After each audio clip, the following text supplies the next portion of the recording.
Halston thought the old man in the wheelchair looked sick, terrified, and ready to die. He had experience in seeing such things. Death was Halston's business. He had brought it to 18 men and 6 women in his career as an independent hitter. The house, mansion actually, was cold and quiet. The only sounds were the low snap of the fire on the big stone hearth and the low whine of the November wind outside. "I want you to make a kill," the old man said. His voice was quavery and high, peevish. "I understand that is what you do." "Who did you talk to?" Halston asked. "With a man named Saul Loja. He says you know him?" Halston nodded. If Loja was the go-between, it was all right. And if there was a bug in the room, anything the old man, Drogan, said was entrapment. "Who do you want hit?"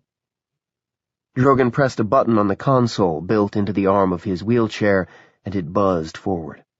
Close up, Halston could smell the yellow odors of fear. Disgusted him, but he made no sign. His face was still and smooth. "Your victim is right behind you," Drogan said softly. Halston moved quickly. His reflexes were his life, and they were always set on a filed pin. He was off the couch, falling to one knee, turning handle of the short-barreled .45 hybrid that hung below his armpit in a spring-loaded holster that laid it in his palm at a touch. A moment later it was out and pointed at a cat. For a moment, Halston and the cat stared at each other. It was a strange moment for Halston, who was an unimaginative man at each other. It was a strange moment for Halston, who was an unimaginative man with no superstitions. For that one moment, as he knelt on the floor with the gun pointed, he felt that he knew this cat. Although if he had ever seen one with such unusual markings, he surely would have remembered. Its face was half-white. The dividing line ran from the top of its flat skull and down its nose to its mouth, straight arrow. Its eyes were huge in the gloom, and caught in each nearly circular black pupil was a prism of firelight, like a sullen coal of hate. And the thought echoed back to Halston, "We know each other, you and I." Then it passed. He put the gun away and stood up. "I ought to kill you for that, old man. I don't take a joke." "And I don't make them," Drogan said. "Sit down. Look in here," Drogan said. "Sit down. Look in here." He had taken a fat envelope out from beneath the blanket that covered his legs. Halston sat. The cat, which had been crouched on the back of the sofa, jumped lightly down into his lap. It looked up at Halston for a moment with those huge dark eyes, the pupils surrounded by thin green-gold rings, and then it settled down and began to purr. Halston looked at Drogan questioningly. "He's very friendly," Drogan said. "At first. Nice, friendly pussy has killed the household. That leaves only me. I'm old. I'm sick. But I prefer to die in my own time." "I can't believe this," Halston said. "You hired me to hit a cat?" "Look in the envelope, please." Halston did. It was filled with hundreds and fifties, all of them old. "How much is it?" $6,000. There will be another 6 when you bring me proof that the cat is dead. Mr. Loja said 12,000 was your usual fee." Halston nodded, his hand still purring. Halston liked cats. They were the only animals he did like, as a matter of fact. They got along on their own. God, if there was one, had made them into perfect, aloof killing machines. Cats were the hitters of the animal world, and Halston gave them his respect. "I need not explain. Forewarned is forearmed, they say. And I would not want you to go into this lightly. And I seem to need to justify myself, so you'll not think I'm insane." Halston nodded again. He had already decided to make this particular hit, and no further talk was needed. But if Drogan wanted to talk— "You know who I am, where the money comes from. Drogan Pharmaceuticals. Yes, one of the biggest drug companies in the world, and the cornerstone of our financial success has been this. From the pocket of his robe, he handed Halston a small, unmarked vial of pills. Tridormal phenobarbital, compound G, prescribed almost exclusively for the terminally ill. It's extremely habit-forming, you see. It's a combination painkiller, tranquilizer, and mild hallucinogen. It is remarkable in helping the terminally ill face their conditions and adjust to them. Do you take it? Halston asked. Drogan ignored the question. It is widely prescribed throughout the world. It's a synthetic, was developed in the 50s at our New Jersey labs. Our testing was confined almost solely to cats because of the unique quality of the feline nervous system. How many did you wipe out? Drogan stiffened.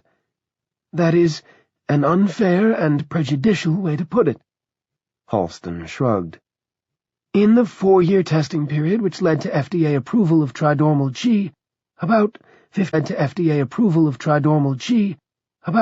15,000 cats, expired. Halston whistled. About 4,000 cats a year. And now you think this one's back to get you, huh? I don't feel guilty in the slightest, Drogan said, but that Drogan said, but that quavering, petulant note was back in his voice. 15,000 test animals died, so that hundreds of thousands of human beings— Never mind that, Halston said. Justifications bored him. That cat came here 7 months ago. I've never liked animals. Always out in the fields, crawling around in barns, picking up God knows what germs in their fur, always trying to bring something with its insides falling out into the house for you to look at. It was my sister who wanted to take it in. She found out. She paid. He looked at She paid. He looked at the cat sleeping on Halston's lap with dead hate.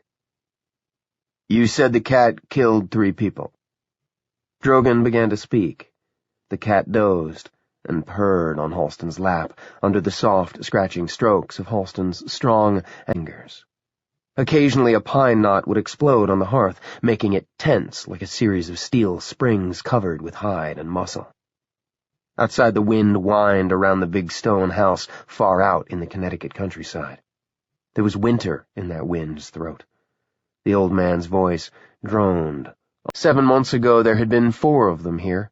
Drogan, his sister Amanda, who at 74 was 2 years Drogan's elder, her lifelong friend Carolyn Broadmoor, of the Westchester Broadmoors, Drogan said, who was badly afflicted with emphysema, and Dick Gage, a hired man who had been with the Drogan family for 20 himself, drove the big Lincoln Mark IV, cooked, served the evening sherry. A daymaid came in. The 4 of them had lived this way for nearly 2 years, a dull collection of old people and their family retainer. Their only pleasures were the Hollywood squares, and waiting to see who would help. Then the cat had come. It was Gage who saw it first, whining and skulking around the house. He tried to drive it away. He threw sticks and small rocks at it and hit it several times. But it wouldn't go. It smelled the food, of course. It was little more than a bag of bones. People put them out beside the road to die at the end of the summer season, you know, a terrible, inhumane thing. Better to fry their nerves? Halston asked. Drogan ignored that and went on. He hated cats, instructed Gage to put out poisoned food. Large, tempting dishes of callow cat food spiked with Tridormal G, as a matter of fact. The cat ignored the food. At that point, Amanda Drogan had noticed the cat and had insisted they take it in. Drogan had protested vehemently, but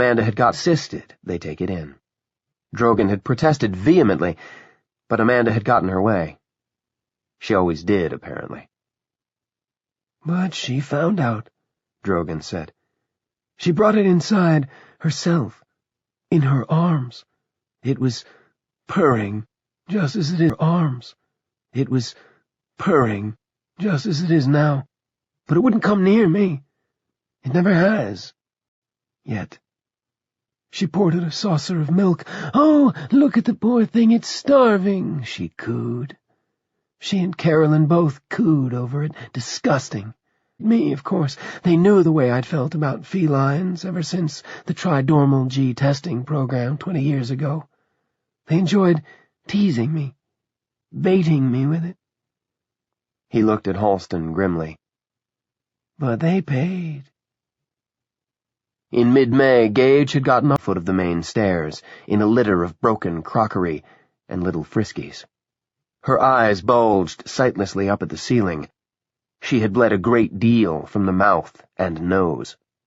Her back was broken, both legs were broken, and her neck had been literally shattered like glass. Her room, Drogon said. She treated it like a baby. "Is oo hungry, darling? Does oo need to go out and do poo-poos?" Obscene, coming from an old battle-axe like my sister. I think it woke her up, meowing. She got his dish. She used to say his friskies, unless they were wetted down with a little milk. So she was planning to go downstairs. The cat was rubbing against her legs. She was old, not too steady on her feet, half asleep. They got to the head of the stairs, and the cat got in front of her. Tripped her, and the cat got in front of her. Tripped her. Yes, it could have happened that way, Halston thought. In his mind's eye, he saw the old woman falling forward and outward, too shocked to scream.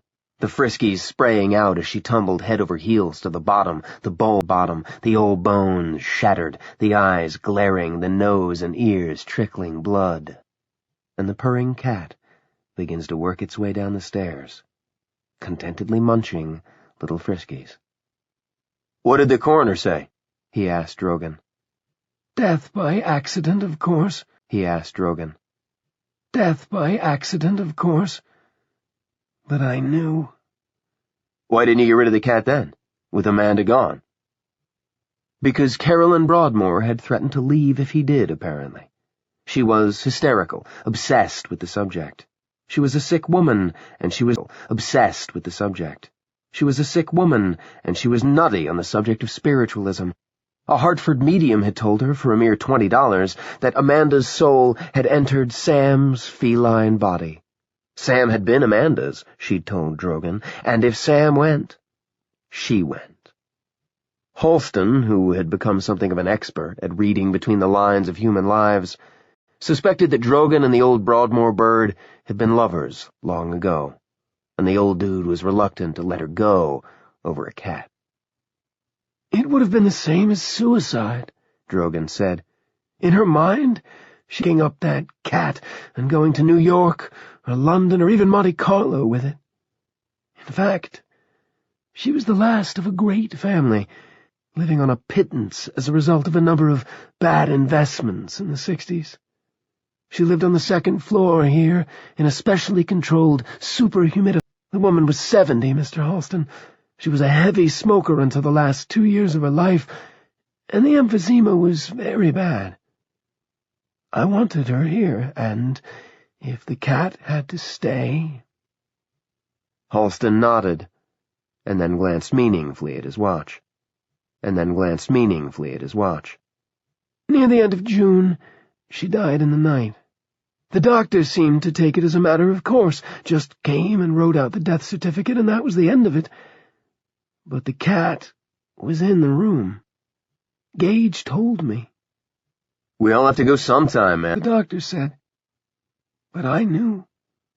I remembered. Cats like to get babies and old people when they're asleep and steal their breath. "An old wives' tale."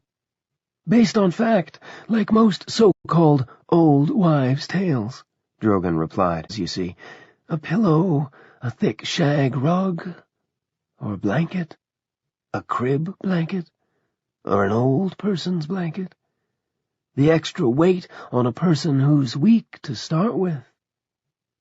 Drogon trailed off, and Halston thought about it. Carolyn Broadmoor asleep in her bedroom, the breath rasping in and out of her damaged lungs, the sound nearly lost in the whisper of special humidifiers and air conditioners. The cat, with its queer black and white markings, leaps silently onto her spinster's bed, at her old and wrinkle-grooved face with those lambent black and green eyes. It creeps onto her thin chest and settles its weight there, purring, and the breathing slows, and the cat purrs as the old woman slowly smothers beneath its weight on her chest. He was not an imaginative man, but Halston shivered a little. "Drogan," he said, continuing to stroke the purring cat, "why don't you just have it put away? A vet would give it the gas for $20. Drogan said, "The funeral was the 1st of July. Drogan said, "The funeral was the 1st of July. I had Carolyn buried in our cemetery plot next to my sister, the way she would have wanted it. On July 3rd, I called Gage to this room and handed him a wicker basket, a picnic hamper sort of thing. Do you know what I mean?" Halston nodded. Halston nodded. "I told him to put the cat in it and take it to a vet in Milford and have it put to sleep. He said, 'Yes, sir,' took the basket, and went out. Very like him. I never saw him alive again. There was an accident at better than 60 miles an hour. Dick Gage was killed instantly. When they found him, there were scratches on his face." Halston was silent as the picture of how it might have been formed in his brain again. No sound in the room but the peaceful crackle of the fire, and the peaceful purr of the cat in his lap.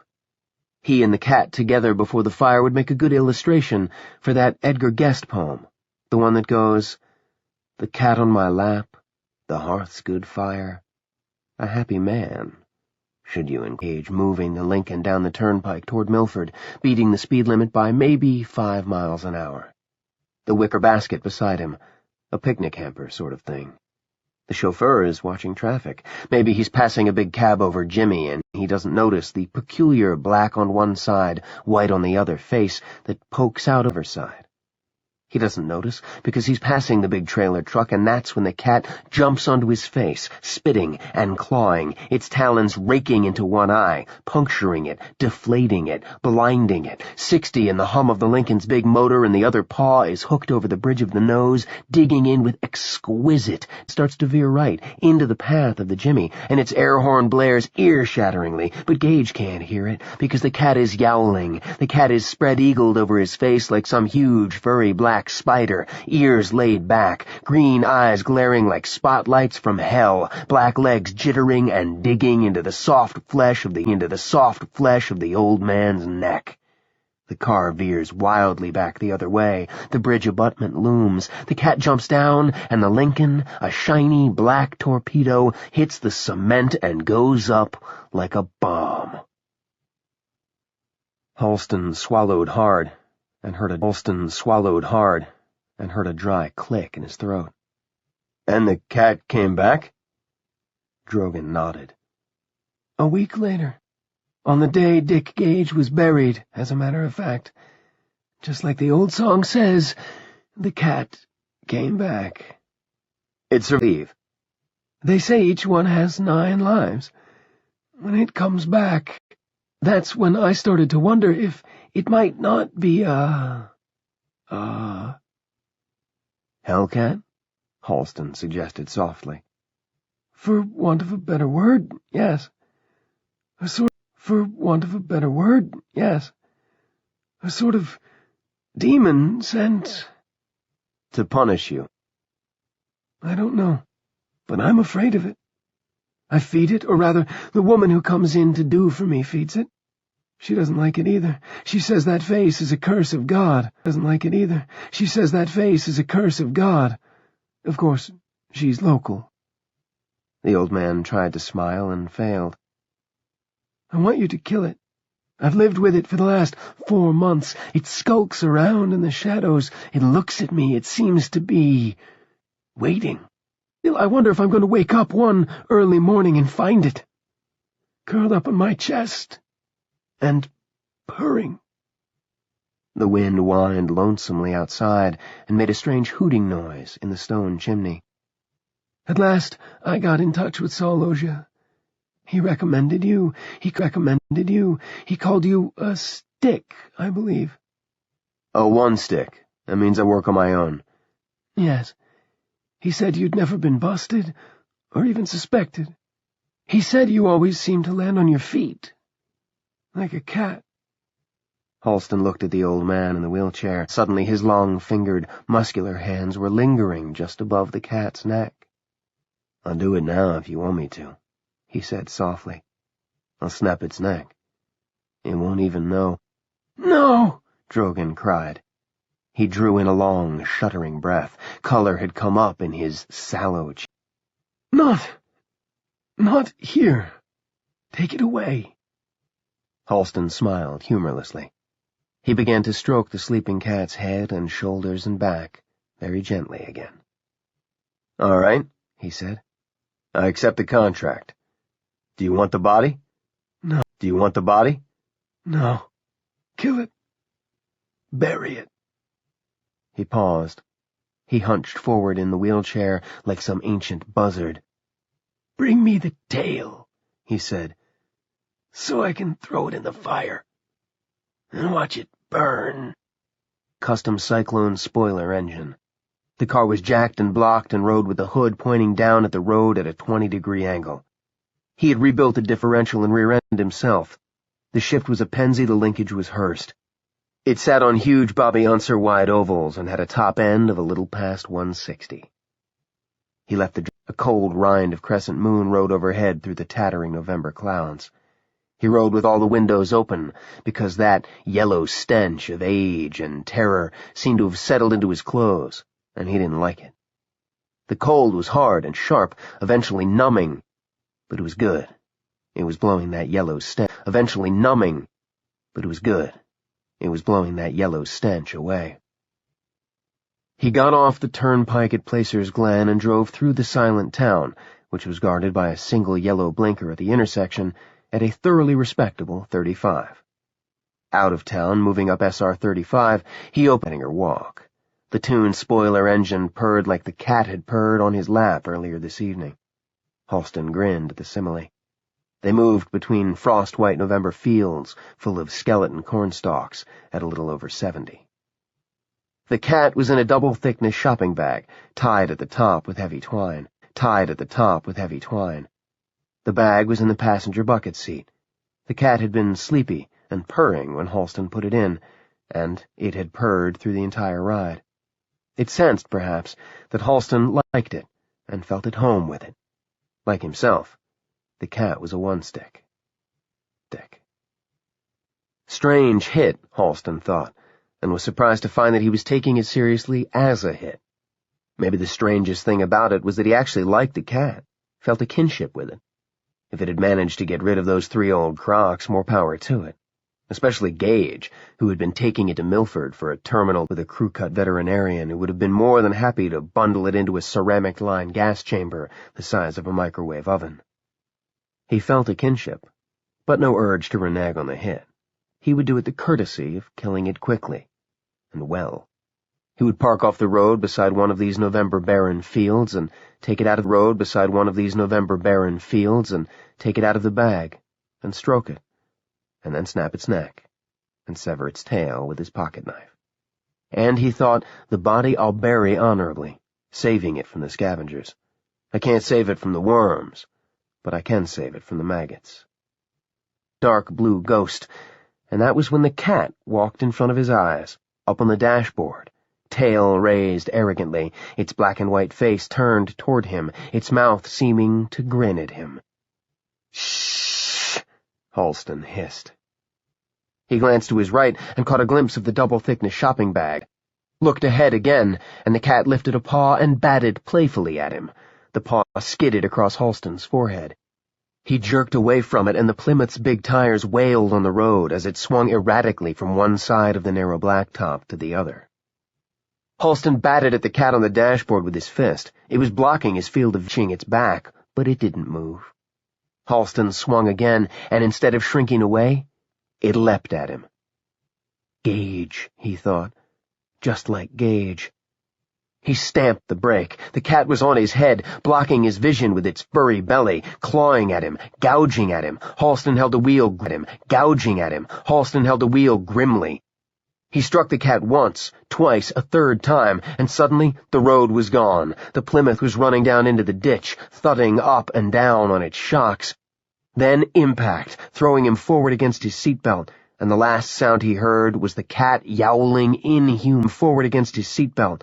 And the last sound he heard was the cat yowling inhumanly, the voice of a woman in pain, or in the throes of sexual climax. He struck it with his closed fist and felt only the springy, yielding flex of its muscles. Then, second impact. Then, second impact. And darkness. The moon was down. It was an hour before dawn. The Plymouth lay in a ravine curdled with ground mist. Tangled in its grill was a snarled length of barbed wire. The hood had come unlatched with the mist. No feeling in his legs. He looked down and saw that the Plymouth's firewall had caved in with the impact. The back of that big cyclone spoiler engine block had smashed into his legs, pinning them. Outside, in the distance, the predatory squawk of an owl. Inside, close, the steady purr of the cat. It seemed to be grinning, like Alice's Cheshire had in Wonderland. As Halston watched, it stood up, arched its back, and stretched. In a sudden limber movement like rippled silk, it leaped to his shoulder. His arms wouldn't move. Spinal shock, he thought. Paralyzed. Maybe temporary. More likely permanent. The cat purred in his ear like thunder. "Get off me," Halston said. His voice was hoarse and said. His voice was hoarse and dry. The cat tensed for a moment, and then settled back. Suddenly its paw batted Halston's cheek, and the claws were out this time. Hot lines of pain down to his throat, and the warm trickle of blood. Pain. His head to move to the right, and it complied. For a moment his face was buried in smooth, dry fur. Halston snapped at the cat. It made a startled, disgruntled sound in its throat, "Youk!" and leaped onto the seat. It stared up at him angrily, ears laid back. "Wasn't supposed to do that, was I?" Halston croaked. "Was I?" Halston croaked. The cat opened its mouth and hissed at him. Looking at that strange, schizophrenic face, Halston could understand how Drogon might have thought it was a hellcat. His thoughts broke off as he became aware of a dull, tingling feeling in both hands and forearms. Feeling. Coming back. Pins and needles. The cat leapt at his face, claws out, spitting. Halston shut his eyes and opened his mouth. He bit at the cat's belly and got nothing but fur. The cat's front claws were clasped on his ears, digging in. The pain was brightly excruciating. Halston tried to raise his hands. They twitched, but would not quite come out of his lap. He bent his head forward and began to shake it back and forth, like a man shaking soap out of his eyes. Hissing and squalling, the cat held on. Halston could feel blood trickling down his cheeks. It was hard to get his breath. The cat held on. Halston could feel blood trickling down his cheeks. It was hard to get his breath. The cat's chest was pressed over his nose.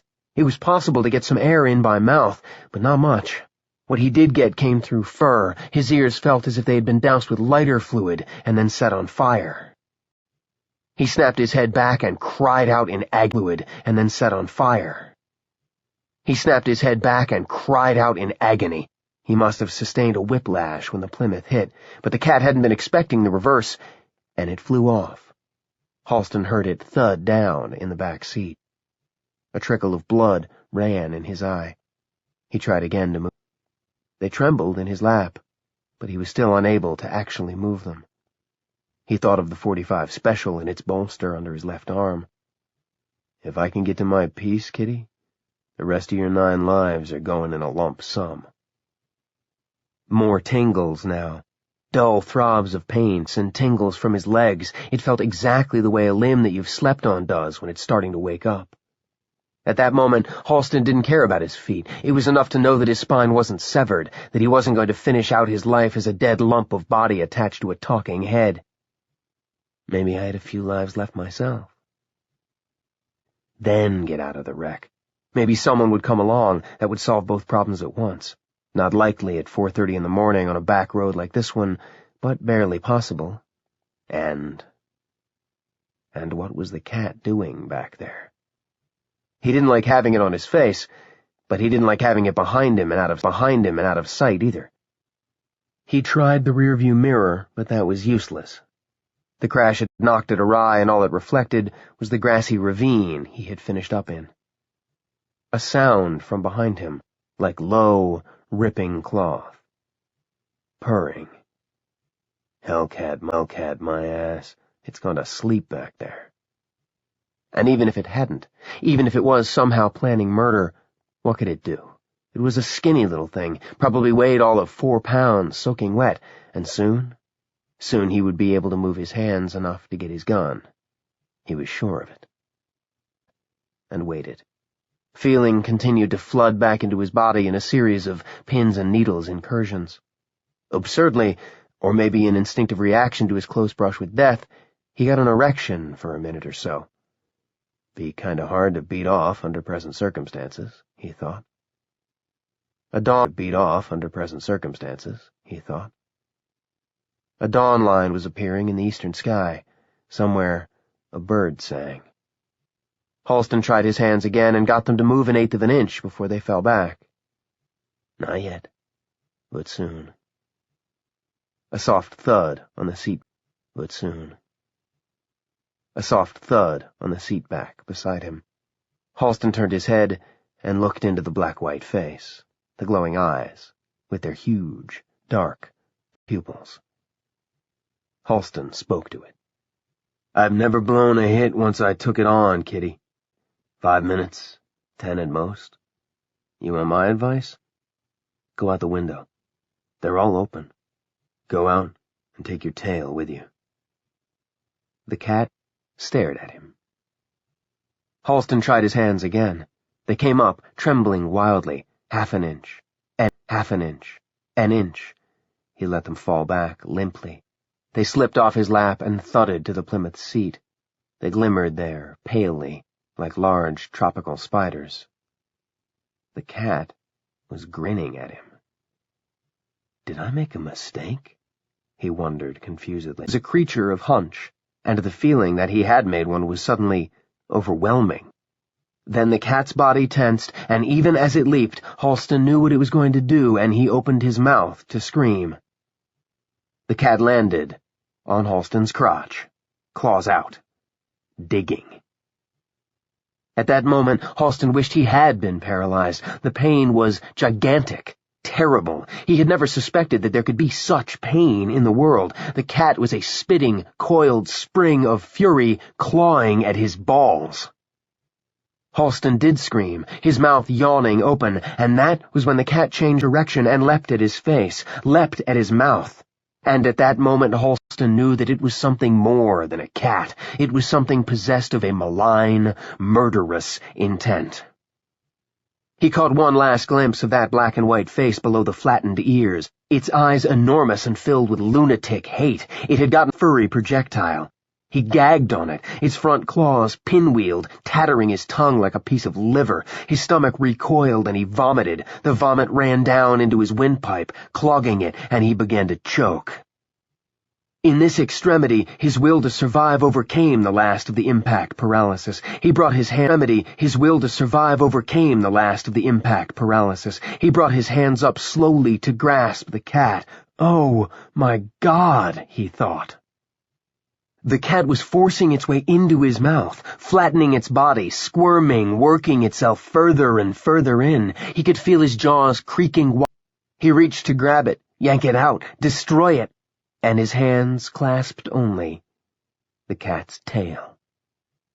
Somehow it had gotten its entire body into his mouth. Its strange, black and white face must be crammed into his very throat. A terrible, thick, gagging sound.